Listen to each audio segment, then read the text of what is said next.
know. I know. Hey, everybody, and welcome to Chef AJ Live.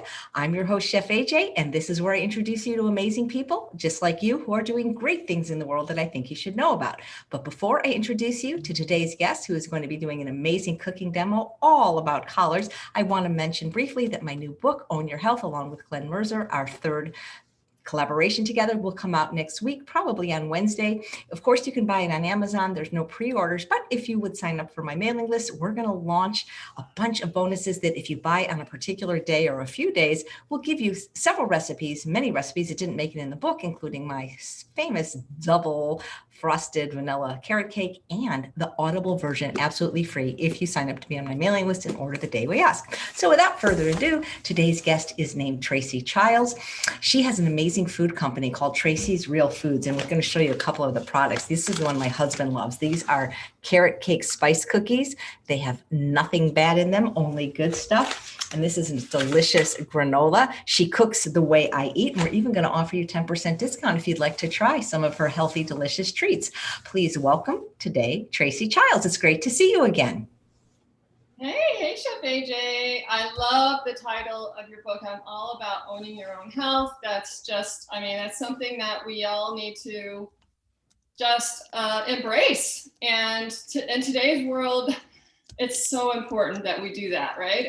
We just need to own our own health, and it's really about what we eat. That's the take-home message that everyone needs to understand and embrace and be part of the movement, right? And you want to do for your body what it deserves, and that's what I think a lot of people have problems with. They don't understand that. Absolutely. Well, speaking of the movement, being part of the movement, tell us your story, Tracy. What got you eating and cooking this way? Yeah, so it actually goes back to when I was a teenager, or forever. I never liked meat. I never liked milk. I was just a strange kid that loved vegetables, but I was kind of raised that way. My parents are from Idaho, and so we ate a lot of vegetables. They grew up with farms, with gardens and stuff. So we've always been gardening, and we've always just eaten a lot of vegetables. But the thing was that my family was also into sheep herding on my dad's side. And so I ended up being into 4-H and raised sheep for a while when I was a teenager. And it all just kind of clicked after, it all clicked, but I just kind of thought it was part of the deal. That's what you do, is you raise animals and then they become food. Even though I didn't like meat myself, it's kind of a weird mixed up thing. But when I was 17, there was a lot of things that came together, including taking biology and seeing the cross section of pork up there on the screen when the teacher was showing it, and all the different microorganisms and what they did to you and how they could kill you and make you really sick. And so I was like, wait, I'm a vegetarian.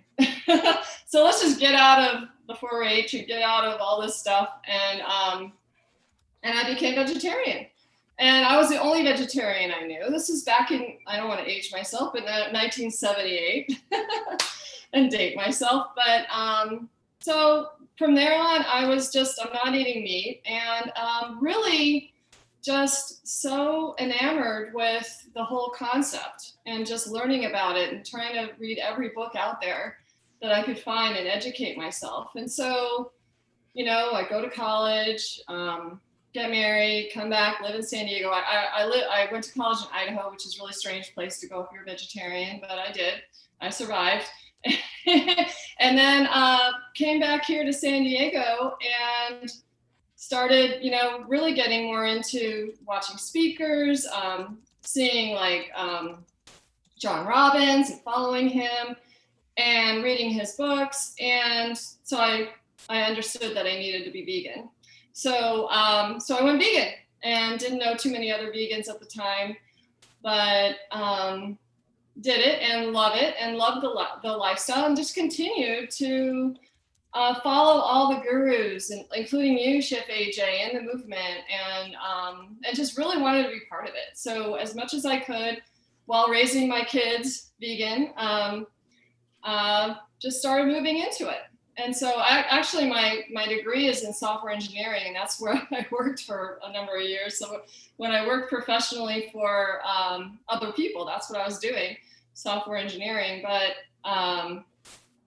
really wanted to be in the kitchen and sharing. So I'm just loving now, after all these years, just seeing it really take off is just really exciting, and just to be part of it, which is cool.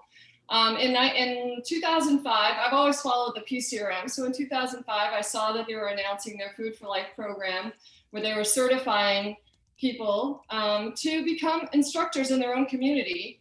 And so I had already been thinking about doing that. I really wanted to share my knowledge and share with people who were interested, because most people around me were not, including my family and most of my friends. But I knew there was people out there that really wanted to get this information. So I became certified. I went to Washington, D.C., became certified with the Physicians Committee for Responsible Medicine, PCRM.org, and was one of their first instructors.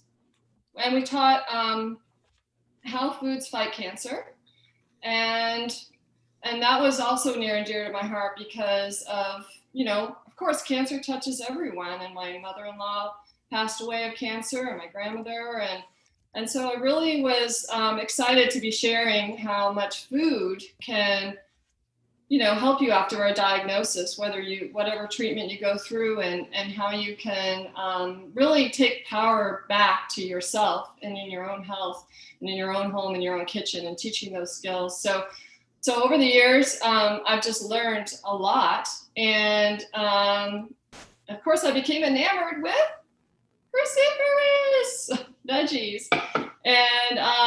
And so these are just things I just grabbed out of my kitchen and my refrigerator. I have broccoli, I have kale, loving kale, as Chef AJ says. But today I wanted to really go into one that people forget about. It's collard greens. So these are something I love to keep on hand, and people don't know what to do with them generally, right? So would you find that, Chef AJ, that people don't know what to do with collard greens?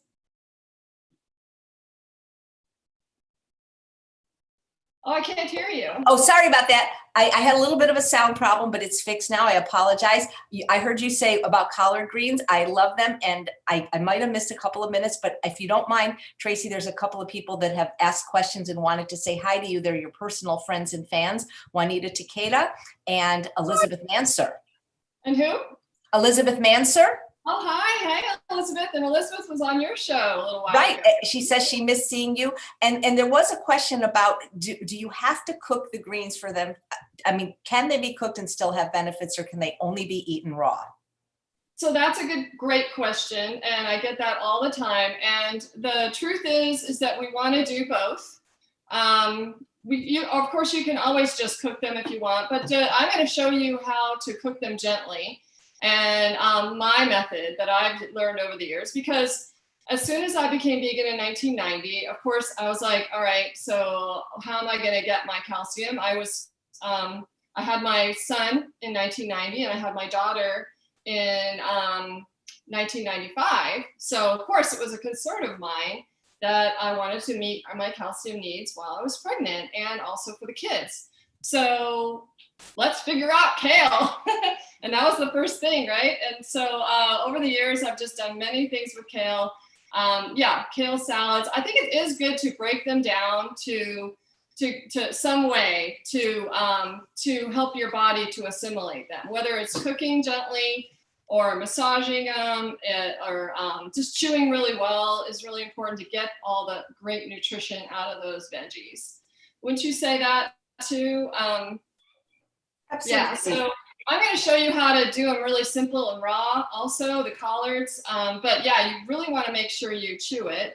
And you might want to incorporate just some whole food fats with it to help to assimilate a lot of the nutritional value. And so as just like Chef AJ, I've been following all the gurus over the years, and I think it was about 10 years ago or so that I just stopped using oil.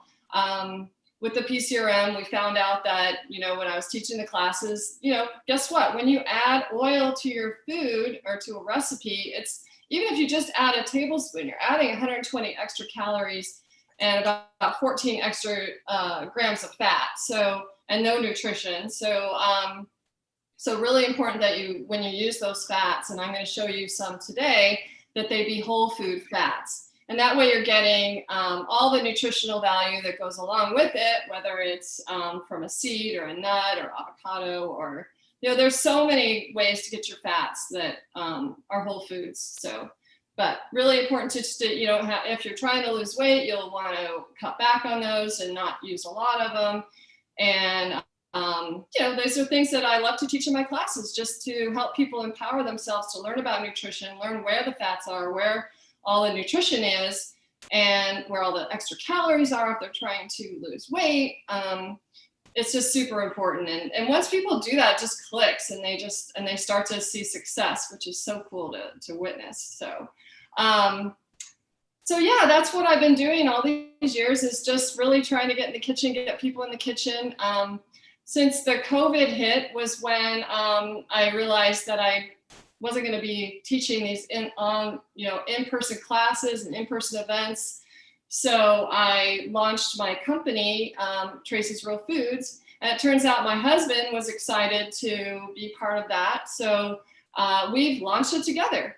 And all these years I was loving to just give gifts from the kitchen and experimenting with baked goods and things that will last, and I could package them up as a product and play around with labels and just kind of enamored with that whole concept. And then I realized, you know, we need to flood the market with these products. You know, we need to, you know, get these products out there so people can enjoy them and not buy the bad stuff. You know, obviously I'm all about teaching people how to create them at home as well, but you know, that little convenience that people love to have and treat themselves is all what I'm about too. And so, and speaking of teaching people at home, I do have a class coming up online. It's my first online class since all this hit, all about vegan cheese. So that's one thing that I love to do, is to teach people about how to replace dairy products, because that's a big stumbling block for lots of people. And so I'm going to show you a sour cream today, but all about vegan cheese. It's online. I've created a whole plan, and we're going to not only create a fermented cheese. This is, I got from the recipe, or started with Miyoko Shinner's ideas from her book. And so we're going to create this fermented cheese. This is with cashews. You can use a seed also, and beans, actually. That's where I have differed a little bit from her recipes. And so it's half the fat, probably half the calories. So anyways, we'll be creating some, I want to get to cooking, but we'll be creating a dish every day of that class. It's going to be start Monday, this Monday, veg-appeal.com, all about vegan cheese. And it's going to be 3 nights in a row. And we'll go through the whole process of creating those fermented cheeses, and then some really fast and easy ones too. If you want to give me that information in an email, I could just put everything in the show notes. Oh, perfect. Okay. Okay. Because I haven't so much time to promote this class. So I thought, well, right. I'm so busy, but I really appreciate you having me on here, Chef AJ. It's my pleasure. I just need to say one thing, because I know people are going to ask for the recipes. Guys, the system that I use changed the amount of work that I can put in advance. So unfortunately, to get the recipes, either the chef will have you email them. In this case, they will be there, but you need to give me a little bit to then put them back into YouTube, because YouTube will allow 5,000 words. The system I'm using only allows a few hundred. So please understand, but you will get these recipes if you come back later. And anything else you want in the show notes, Tracy, you just give that to me, okay? Okay. Perfect. All right. So I want to show you a recipe. A little while ago, I was part of the book, Handbook to Higher Health Consciousness, and by David Cater, who's a friend of mine. And he's a guy who watched Forks Over Knives years ago and just got very enamored with the whole idea of plant-based eating and did a bunch of research. And he created this whole book. It's available on Amazon. And I did a lot of the recipes. And so one of the recipes I'm sharing are from this book. So I'm going to be doing collared quinoa tacos. And this is a way to get more collards into your life. And super easy. I'm a big proponent of prep ahead and just meal prep type things, but also just prepping the ingredients. In fact, I have 3 ebooks on my website, veg-appeal.com, all about having a prep day and creating the basics. And then from there, you can create all these different recipes. So what I usually do is I'll get quinoa done. And this is called anti-inflammatory quinoa. Can you guys see that? And I put some turmeric and black pepper in that. Turmeric is anti-inflammatory, and black pepper helps the turmeric, the curcumin, which is the component that is anti-inflammatory. It stays in your system longer when you add a little pepper. And so this is very convenient just to have your quinoa. And so this is already prepared, but I do soak it ahead of time for about, it doesn't take very long. They're very small, so maybe like an hour or 2. And then drain that, and it cleans the quinoa very nicely. And then it cooks and it fluffs up beautifully. So we're gonna give you that recipe. And the other things I like to do ahead are brown rice, potatoes. We're trying to, of course, have a starch-based diet, but high in veggies too. And another thing I do is my kale, and my broccoli. So I'll do kale and broccoli and have those done. So I thought I'd show you real quick here how I do those things. So for kale, so I always like to do the curly kale. I use the lacinato kale, which is the bumpy kale. I like to use that in smoothies, things like that. So I'll consume that usually raw. So that's the question, it's like I consume it raw in smoothies. I consume it raw in salads and chop it up real fine. But I always like to get some cooked in. And then this is super easy too. So what I do is I get my water boiling. I get it like to a nice rolling boil. And then we do the strip, right? We're going to strip the kale. And can you guys see? Let me get this out of the way. Tracy, there's a question on what kind of pots and pans do you use, and a question about the book that you contributed the recipe for recipes for. Is it all whole food plant-based? And a question if any of your baked goods are kosher. Kosher. Yes, that's a good question. So they're kosher because they're vegan, right? So there's no animal products whatsoever. So they're parv and kosher. I don't know as far as the rules with that. My husband's Jewish, so he blesses them all, I think. So, all right. So, what was the other question? What kind of pots and pans are you using? And if the cookbook that you contributed recipes for, is it all whole food plant-based? Yeah. So the cookbook. So there's the book itself. It's very similar to Dr. Bernard's books, where there's the author and he gives a lot of information. It's really valuable. And he kind of tells his story. In this book, it's David Cater, and he tells his story and all about his research and what he's found, and shares lots of resources, which is so cool. But so his recipes that he shares aren't necessarily all whole food plant-based, but mine are all marked. It says Tracy Childs of Veg-Appeal. That was before I started Tracy's Real Foods, of course, which was started in March, right when COVID hit. So on veg, it says Tracy Childs of Veg-Appeal. So all those recipes, and I contributed over 100. So there's a lot of great ideas in there.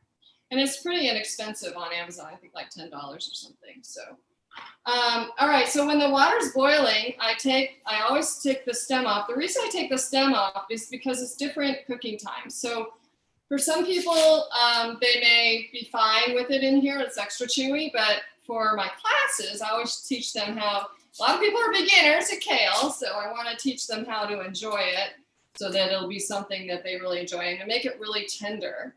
So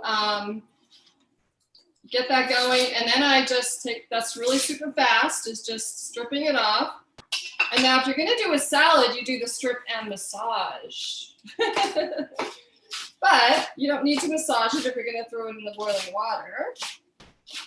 But we always have fun with that in classes. So we just give it a chop, give it a rough chop.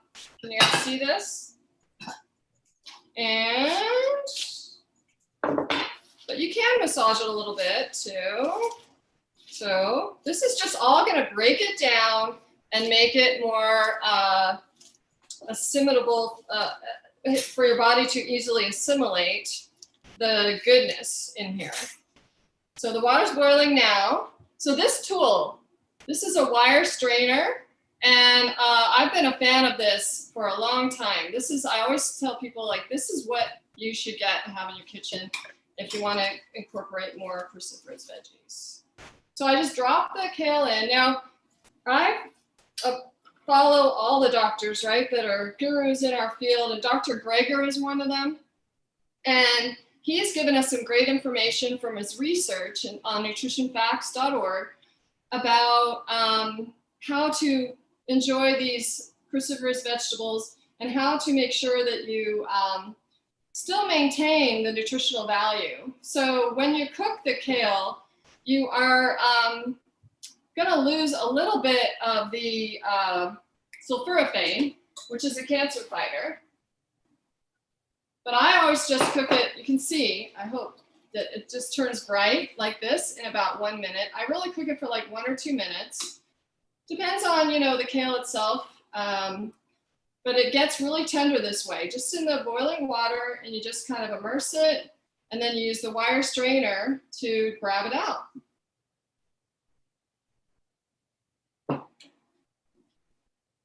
And then I just put in a bowl and let it dry a little bit. And then I put it in a container and I have it handy. Honestly, it's so good plain. I just love it. A little bit of lemon is how my hubby likes it. Now, to help to reactivate that sulforaphane, you can add, according to Dr. Greger's research, some raw kale. Or some raw cruciferous vegetables when you're eating it. So this is one of my favorite things to add, and I love raw, is purple cabbage, which I'm going to show you in a little bit. So that's a great way to get your kale. And then while I have this boiling, I'll go ahead and do some collards. I'm going to choose a really large collard because I'm going to show you how to do a wrap in a little bit. So let's find a really large one. This one's nice. And again, you're just dipping it. This way, make sure you don't take the stem off. And I love doing hands-on with my classes, and I'm always getting them handling kale and collards and, you know, their cruciferous vegetables during the classes as much as possible. That way they're not scared of them. So, right, Juanita? Juanita's watching. And it's so much fun. I really miss it. I can't wait to get back to teaching those types of classes. So look at that. It turns bright. It gets floppy like this. And then you just put it on your cutting board. And when you dry it off a little bit, let's see, where's my towel? You dry it off a little bit, and then you can take the stem off. And what I do is, if you can see this, I thin out the stem here. Okay, so a lot of people ask, what do you do with the stems? Do you throw them away? No. My dog loves them, but she can only eat so many. She's really small. So what I do is I put them in the freezer and I make broth. So I make my own vegetable broth from all my scraps that I'm not using. So I just put them in a Ziploc bag in the freezer, and they're all good to go. So then I put them in a big pot like this, and then can you see the pot? Yeah. So I put them in a pot like this, fill it up with water, just over the veggies. They cook them down for about an hour or two. Keep them full. Keep it with the water, and the water cooks down. And then I just let it cool and then drain it and strain out all that broth. And then sometimes I reuse the veggies if I have a lot of them. And the type of cookware I use is Salad Master. So I was introduced to Salad Master through the Physicians Committee for Responsible Medicine. They were so generous. They are so generous. They donate their cookware for us to use in our classes. So I'm really blessed to own a full set of all of their amazing cookware. And this is their cooktop too that I use for classes. So they're a wonderful company, and they're very supportive. And the magic behind Salad Master is that no metal gets leached into your food. It's lined with surgical titanium inside, and so there's no chemical reaction from your cookware into your food, which is really important. All right, so now I want to go ahead and create the filling for my collared tacos. So that's super easy. So I've got the quinoa already set. So I use about 1.5 cups of my quinoa that I've already cooked. And I like to cook ahead, of course, beans, some kind of beans, maybe a couple of different types. My favorites are black beans and chickpeas, because they're so versatile. And so I use my Instant Pot here. I know Chef AJ is a big fan of using an Instant Pot, and me too. It makes cooking beans so easy. I just soak them ahead of time, fill it up with water, and just soak them, put water just a little bit above the beans, and cook them. I cook these for about 16 minutes, and then they come down from pressure themselves. You really don't have to do anything, which is so cool. And it's so much cheaper and so fresh, so much cheaper than the canned beans. So, all right. So I'm just going to go ahead and add about 1.5 cups of my black beans, making a mess here. And then I'm just going to go ahead and use some salsa. So if you don't have salsa, or you can't find, if you're all low sodium and you don't use any salt, then you can just add a can of tomatoes and your own spices. But I like the convenience of using some salsa. This is the salsa I'm using today. It's just your organic from Kirkland is Costco. And it's really I think it's $7 for 2 of these. So pretty cheap. Always looking to save money. So, and then you can spice it up from there. You can add some cumin. I love adding some turmeric to it. I always add turmeric whenever I can. And then I always, whenever I see that bright yellow going on, I add some black pepper. Tracy, I have a question, but first, I thank Violet Rodriguez for her super chat donation. And if you did a donation during the Goldhammer one, I'm so sorry. I just couldn't ring the bell with him. It was just very stressful, that one, because there was 50 pages of questions. And speaking of questions, Tracy, Jesse wants to know, why no cruciferous in broth? Oh, I didn't say that, did I? No cruciferous in broth? I thought, well, let's see. Maybe I read the question wrong. Oh, I use, maybe that's what they found or something, that's not a good thing. Yeah, I do use the stems. I put the stems in my broth. And any scraps, so ends of celery, ends of onions, all that stuff, I put in the freezer. I see Renee said she read not to use that. So I maybe you can give us some more information where you heard that, Renee, because yes. Maybe they feel it might be bitter or something. I don't know. Oh, well, maybe she can let us know. Yeah, that would be great. Thank you. Yeah. So really, this is just it for the filling. You can add some corn to it and, just go crazy. I love people to just not really follow recipes. I like to teach them the basics, and then they can just go with it and take that knowledge and create things that they're really comfortable with along the lines of a whole food plant-based diet. So, all right, so I just heat this up. So this is super fast. And then if I'm going to, well, I want to actually show you guys how to make the sour cream to go with it. So it's all about the sauce. So while that's heating, I'll just turn it down because this thing heats up things very fast. Let's get some things out of the way. And then you can add some lime to it. I'll go ahead and do that.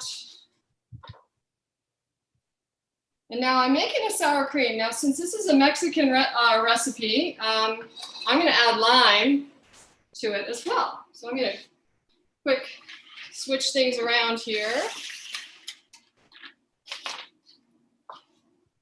Okay, so I've made sour cream, my own mayonnaise for so many years. And at first, when I became vegan, I did buy some of the vegan products. There weren't that many, but I just looked at the ingredients and I saw that, wow, you know, these are just not very healthy. So, so I just started looking around for recipes and ideas, and then just kind of went from there and learned how to change it up and make it mine. So this is the way to incorporate creaminess, and you know, you can play it up, but I liked adding something, a seed or a nut to it. So I'm adding some hemp seeds. So you guys see that these are hemp seeds. I've been soaking these. Yeah, you don't need to soak them, especially with a Vitamix, but I thought let's just make it extra creamy. Give that a shot. So these are hemp seeds. You can probably see them. They are high in your omega-3 fatty acids. And so there's really good fats in there.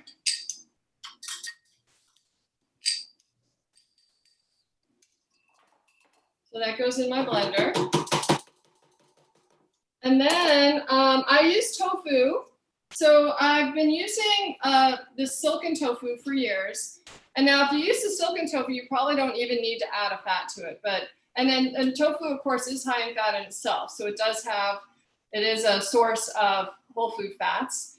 But I started just messing around and using regular tofu and just seeing how that was. So this is the Trader Joe's sprouted tofu. And what's nice is that it comes in a little 2-pack. So you can just use one part of it. Now this makes plenty, is just with one. So it's got water in it. So I slice that with oops.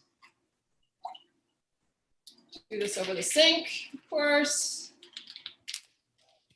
And I just washed my hands, so I'm gonna go ahead and drain it really well.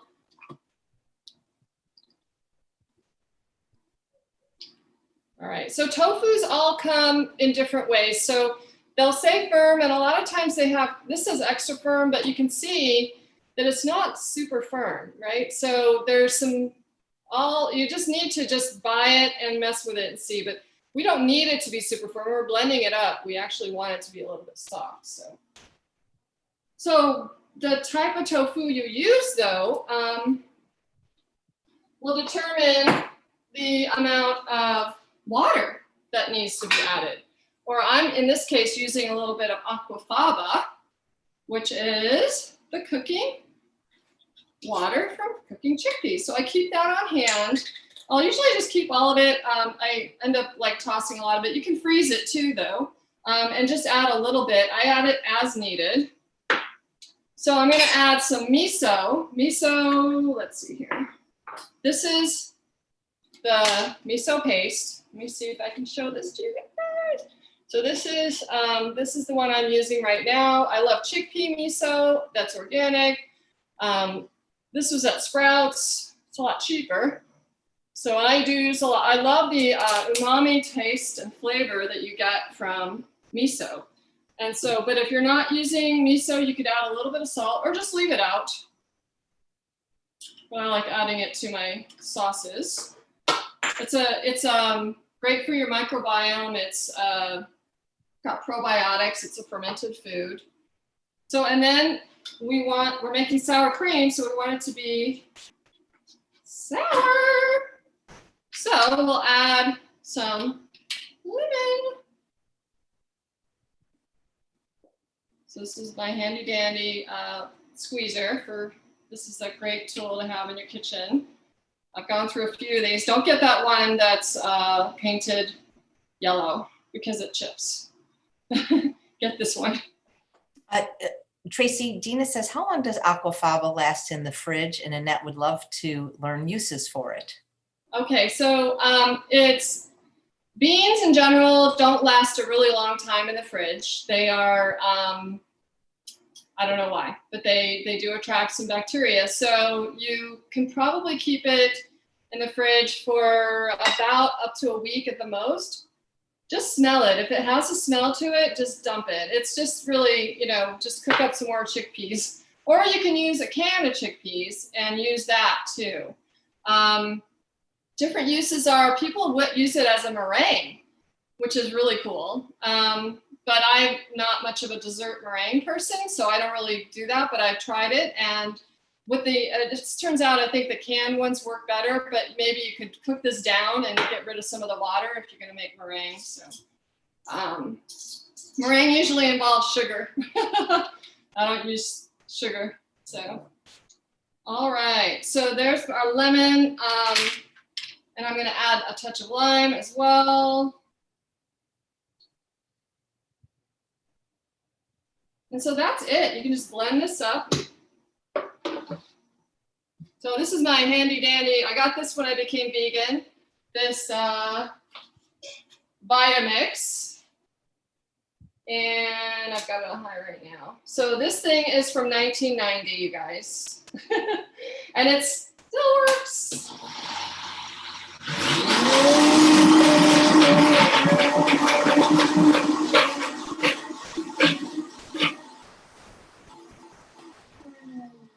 So I'm a contributor on Unchained. If you haven't followed Unchained, you guys, we do a lunch break live every day at 12:30. So after you watch Chef AJ, you can turn over to watching Unchained, and we do the blender dance.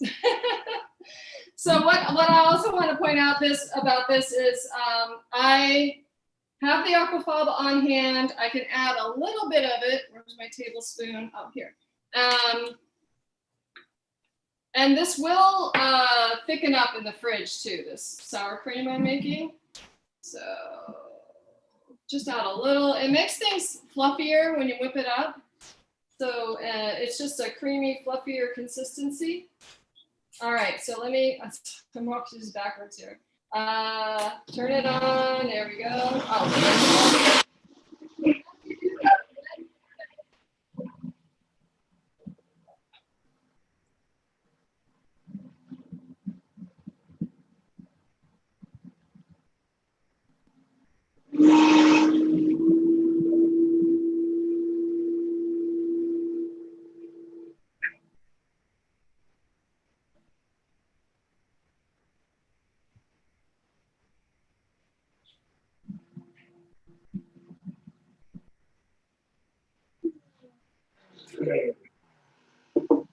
All right, so you can see how nice and creamy that is. So it's just your basic stuff. And so you can see actually from the, let me get it into a bowl. From the hemp seeds,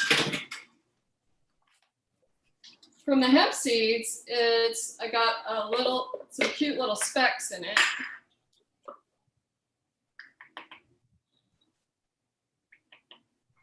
Because they have a little bit of dark coloration. But that's your sour cream. So good. And so once you do these things in your collards, you're creating some really great filling with black beans and quinoa and salsa. And you're creating a sauce, and you've got some really nice fresh toppings, which I'll show you. You're not even gonna notice the collard. What you'll notice is the goodness of how good you feel afterwards, after eating it, and also the crunch, which is really nice. So I'm using them raw for the tacos. So let me show you. Let's see, where's my collard? Here we go.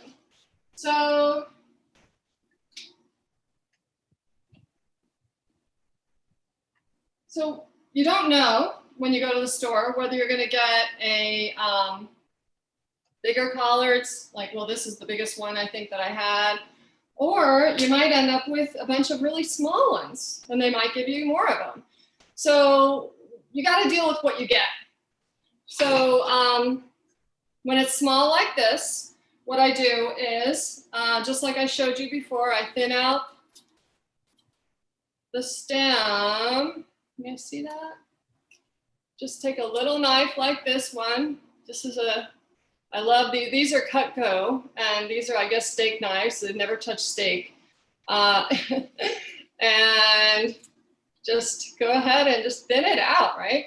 And then you have a taco shell, okay? So, but if you have really big ones, then it's even easier. You don't need to thin it out. You just, and I found out about this idea actually at FruitTib in Washington, D.C. when I was at the conference where I met you, I think, for the first time.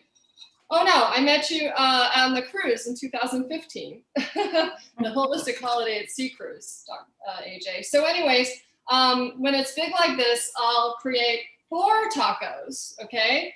So if you guys can see, move some stuff. I layer down here, and just on either side of the stem, I cut either side. And this is the way they do it at FruitTib. And you can get all different, they have 3 different types of collard tacos. So then you have these halves, and then you can just cut them. Then you have like taco sliders. So that way you get to eat 4 tacos. Okay, yay. So now we have the different ways you can create your taco shells. And let me grab our ingredients over here. So from here, you just go ahead and add some of your filling to your tacos. I'll just go ahead and do 2 right now. So you add your filling, and you can add your filling in the middle of this one. This is actually going to be a nice taco. They're all going to be nice. We had these last night for dinner. And you can eat a lot of these, you guys. That's the magic of a starch-based diet or a low-fat diet, high in vegetables, low in calories, is that you can, the volume of food you eat, don't be afraid, you can eat a high volume of food. Just be satisfied. All right, so from here, you can add your toppings. And I'm a big fan of sprouting, so I sprout these legumes. These are mung beans, and you can just soak these and let them grow in your sieve, the sieve like I just showed on the side. And I rinse them like just these. I started, I think on, it's a Friday, I started on Wednesday night, soaked it all day Wednesday. They sprouted. Of course, it's really hot here in Pali right now, as I'm sure it is in Indio. And they sprouted just in a day. So this is the sprouting technique, and these add a nice crunch. They're adding, it's a mung beans or a bean, of course, so they're adding fiber and they're adding protein. So this is a good way to add more legumes to your diet.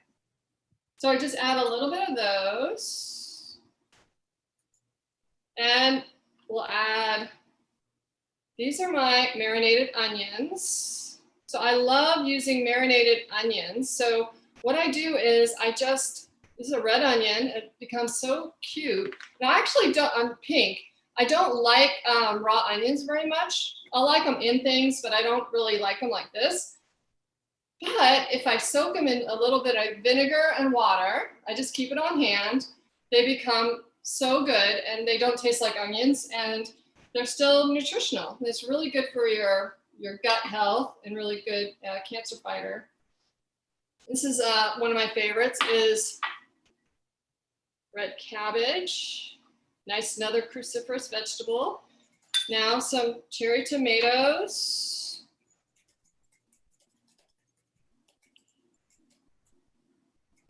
And then you could just add your sour cream.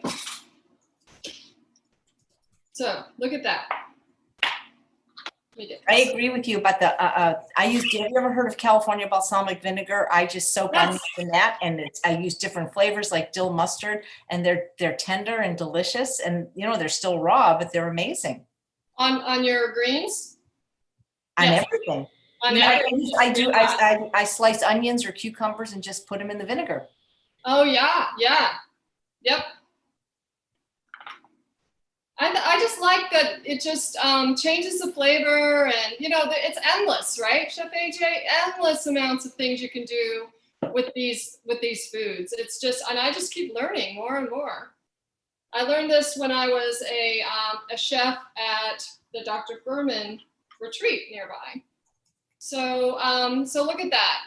And I met you there too when you were going through on your way to Rancho La Puerta.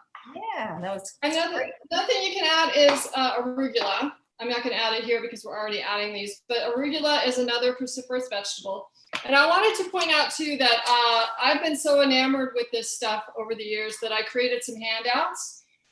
This is about cancer prevention and cruciferous tips, and just explains a lot about how great they are for fighting disease in general. And also some tips on how to cook it. And if you email me at hello@tracysrealfoods.com, I'll send these PDFs to you. These are what I created for my classes.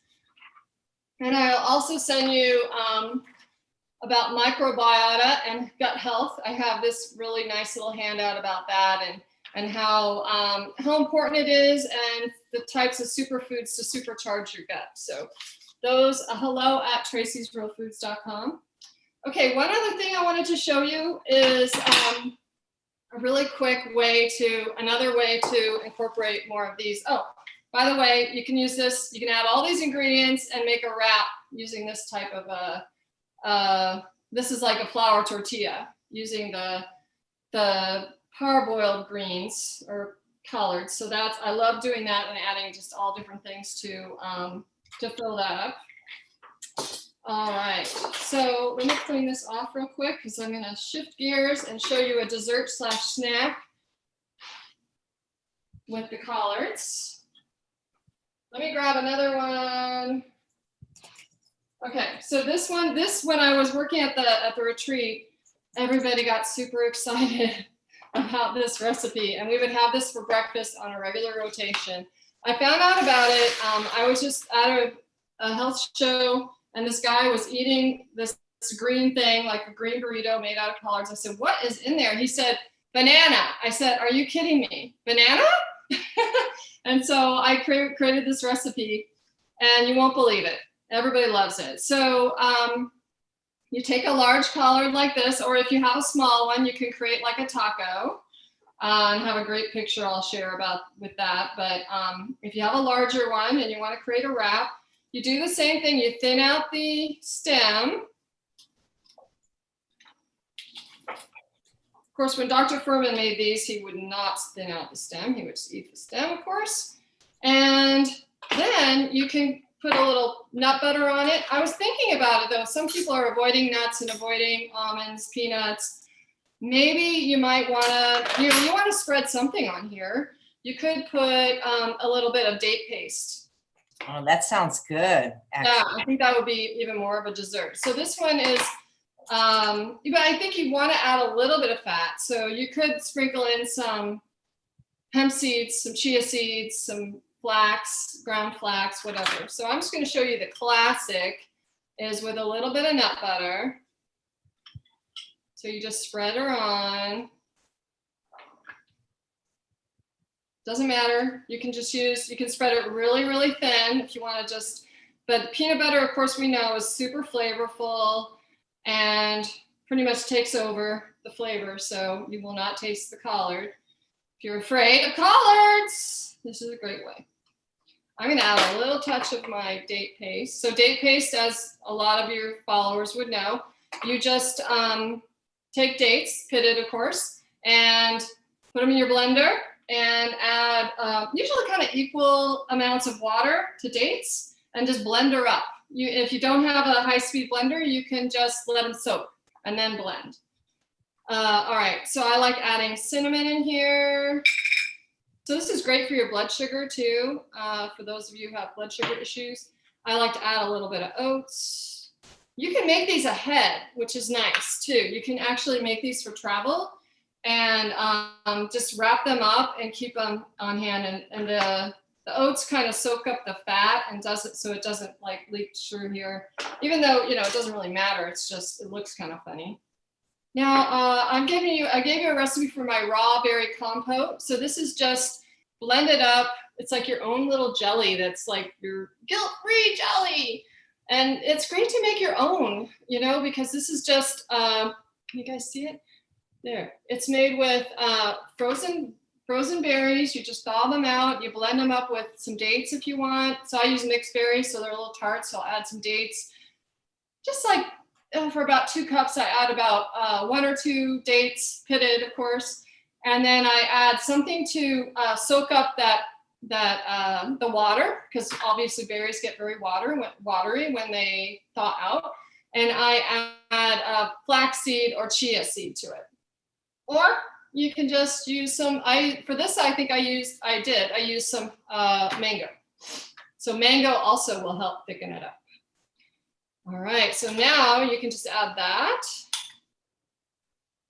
And your banana. So this is pretty small, so I won't be able to add like a whole banana, but I'll just go ahead and peel banana. Peel banana. And I'll usually just add like 1/4 of a banana in there. So look at that. And then you can put in some strawberries too if you want to. Strawberries are in season right now. Blueberries. Just have fun with it. Okay, and then you just wrap it up like a burrito. And you can put a little bit more nut butter on the end here if you want to, see, like right here, to make it stick.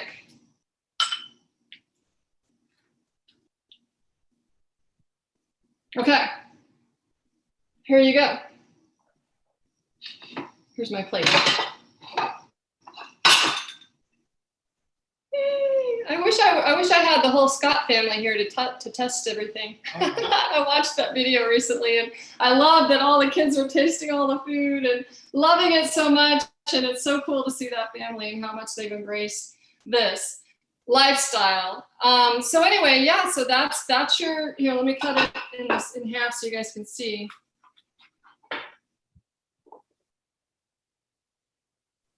You see that? It's amazing. That looks amazing. It's so nice. And like I said, if you don't want to eat them raw for whatever reason, some people, if you're eating too many of these raw, you can have digestive issues or be afraid of your imbalance of your iodine or things like that. So you can actually use cooked ones if you want, which neutralizes the acylic acid. But I like them raw because I like the crunch. So. Hey, you want to tell us about Tracy's Real Foods? When did you start it? What do you offer? Yeah, so I started that in March. I was already going to do it on like a part-time level, just to go ahead and create some foods to sell my classes. And just do it as slowly, and been working on it for years. And like I said, I love giving gifts from the kitchen. And so I've just always played around with labeling and things like that. And when COVID hit, we decided, let's just launch it. So we started launching the company. We got our processed food license. We create in San Diego, down in Mission Gorge area, Maya's Cookies. We use an all vegan kitchen. All my foods are gluten-free, vegan, high fiber, nutritionally balanced, because they incorporate nuts, seeds, beans, all the things we're talking about here, and all in the convenience of this amazing tasting cookie that you would never know has beans in it. And recently what I've done is switched over to using lentils. Lentils are, so this is the chocolate cookie, the chocolate, we call it whole food plant-based double chocolate cookie. And lentils and dates are the base of it, and with oats. And I was using some kind of nut or seed. I was using almonds at first, but I really wanted to go organic. And so I switched over to sunflower seeds because sunflower seeds are much cheaper, more sustainable than almonds, use a lot less water, and easy to get organic. So almonds are extremely expensive, especially when they're organic. So I've started to use sunflower seeds, and I switched over to lentils too. I was using black beans and chickpeas, which I've seen lots of recipes for throughout the years, and just went over to lentils because lentils are a really good source of plant-based protein. They're actually number 2 after, guess what? The soybean.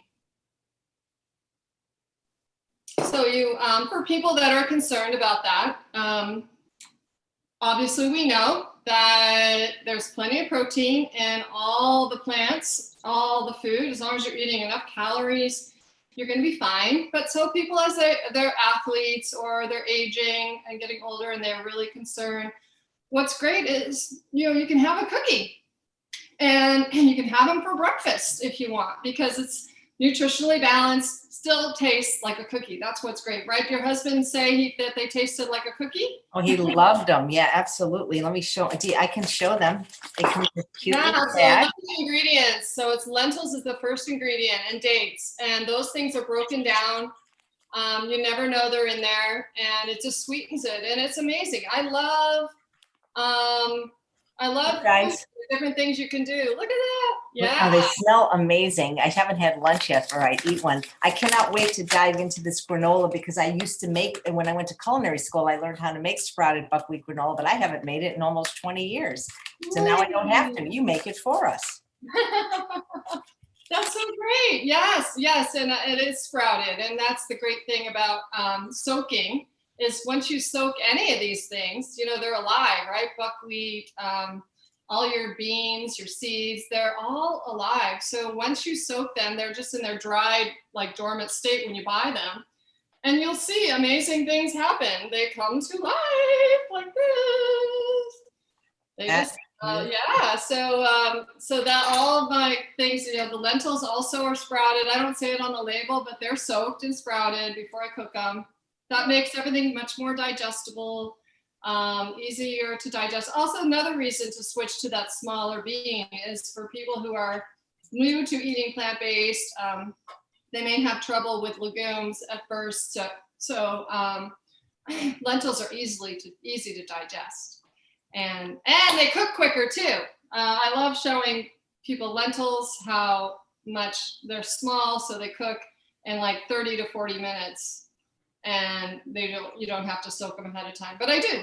So, but anyway, it's been an adventure starting this company, learning, really didn't know a lot about the food business. I know about chefing and about how to create foods and how to make them taste good. And it's always been just an adventure to me and a challenge to try and take foods and incorporate them into something delicious. Take these really super healthy foods, oats, beans, dates, and incorporate them into something super delicious for people to eat and to share with my classes. That's what I've been doing over the years. And so just being able to get out there and sell them across the United States and hopefully soon in Canada. I connected with a company in Canada. It's been great. It's just, it's been going let's just say it's been a challenge, but fun, and so much fun. And we just appreciate the support that everyone has given us, and from different influencers like you, AJ, and just really fun.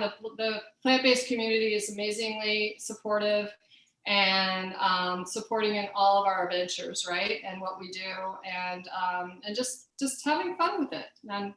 And getting out there with this, right? That's really the point. It's just showing people that you can still have an amazing diet that you're super happy with, super delicious, and stay within the boundaries of whole food, plant-based, pretty much. So, yeah.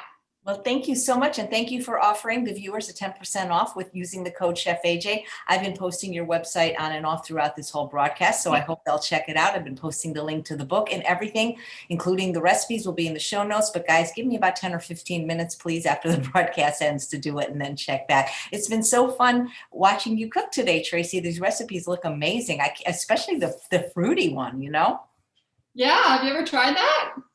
I have actually had fruit with collards, and I think it's great. And not the way you made it, but I have done a wrap once with blueberries, and I thought it's a natural combination. Yeah. Any ideas you have, I'd love to know too. Like you want something to get it to stick together.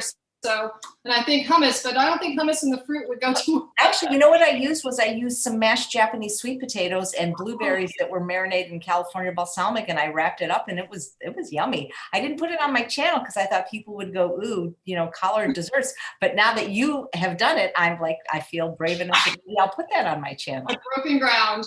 Yeah. Well, thank you so much. It was so great seeing you here, and I hope everybody will check out Tracy's website, tracyrealfoods.com, and look at all the wonderful baked goods that are guilt-free with 10% off with code Chef AJ. Thank you guys for watching another episode of Chef AJ Live, and I do hope you'll come back tomorrow when we have Chef Chris Jolly. If you've ever been to Vegetarian Summerfest, he's not the main chef. That was Mark Reinfeld, who's been on the show before, but he manned the raw bar, and he's an extraordinary chef, and he's going to be showing us how to make sushi.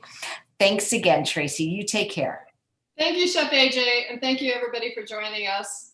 Everybody have a great day. Stay cool. Bye. Bye.